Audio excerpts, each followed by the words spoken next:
Hey everyone, Sam Battersby from Griot's Garage, and today I'm going to talk to you about using our Boss creams and pads with your G9 random orbital polisher. We're going to use one of my favorite methods. It's a two-step method where you're going to start out, do your initial step with your correcting cream to remove moderate defects. Then you're going to remove any remaining light defects, refine the paint, and add protection with our Boss finishing sealant. It's a great 1-2 punch for vehicles that have moderate to light to moderate defects, and you don't want to do 3 steps.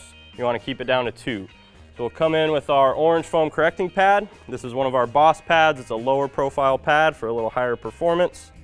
Center that on the backing plate. It's important to make sure your pad is as centered as possible on the backing plate. You can also use the center hole to center it there. But that will help eliminate any additional vibration. We're going to take our correcting cream. We're going to butter the pad from the inside out. You can also go from the outside in.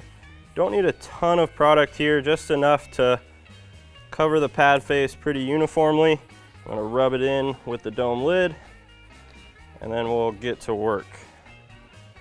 So always throw the cord over your shoulder, prevent it from dragging on the paint surface. And we're going to take the pad, put it on the paint before we start the tool so we don't fling polish everywhere. I'm going to set my speed to speed 3. Going to do a quick spread pass at speed 3 with a fast arm speed. And then I'll speed up the orbital to 4 or 5 and slow down my arm speed to finish that process. I'm going to do about 3 to 5 passes over this working section. So we'll go ahead and start here. Lock the trigger, and then spread this out. And now, yep.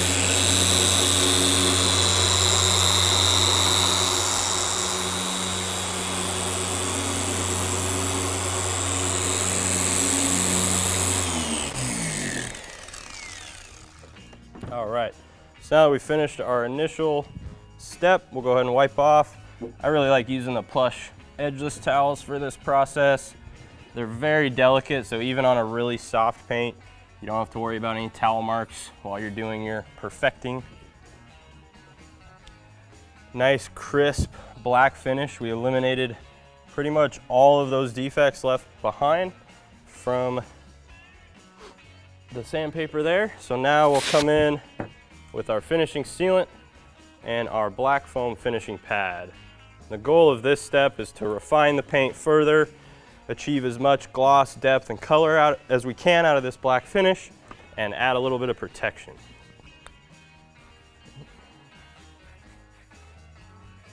If it comes out fast and you get any globs like that, just go ahead and spread them around. This is enough product to probably do about this whole hood. When you're priming a fresh pad, it's really the only time you'll use that much. When you're re-soaking the pad to move to a new section, just add 2 to 4 drops around the perimeter of the pad. Don't need to continue adding that much product or you'll over-soak your pad pretty quickly. So this is going to be similar. We're going to slow down to speed 3, quick spread pass to distribute the product over the section, and then we'll speed up to speed 4. I'm not going to go quite as fast. We've got the majority of the work done here. We're really just going for paint refinement and adding that protection. We're also only going to do about 2 to 3 passes for this step, so it'll be much quicker. Spread it out. Speed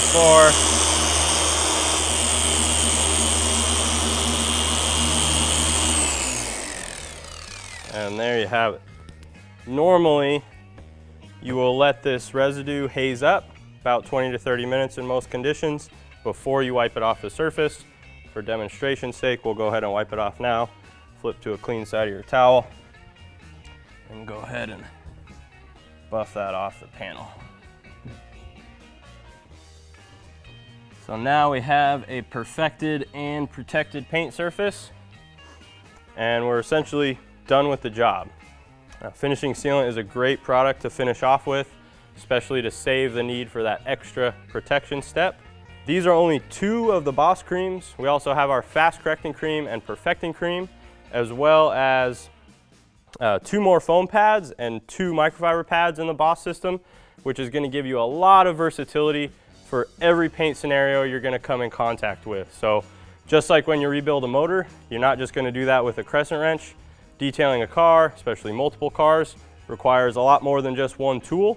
So you have 4 creams And then you have those 4 foams and 2 microfiber pads that'll combine a lot of different combinations that are gonna help you attack every possible paint scenario. You do have guidelines on the Boss Cream bottles, where you have your orange indicator down here, which is gonna tell you that the correcting cream will normally pair with the orange correcting foam.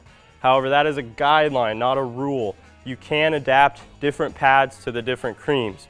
For example, I really like to use, say I'm doing a daily driver, friends or family's car. I don't want to necessarily spend as much time on it and it may not have really bad defects. I like to use our finishing sealant on our white foam, or sometimes even with a microfiber pad. This will drastically increase the cutting ability of the finishing sealant while still allowing you to do the job with only one product, since this is also going to apply protection. So that's one example. There's a plethora of options when it comes to combining various pads with various liquids and pad flexing or adapting your pad to your liquid and your orbital for various paint scenarios. For more information on the Boss system, please visit griotsgarage.com. And as always, have fun in your garage.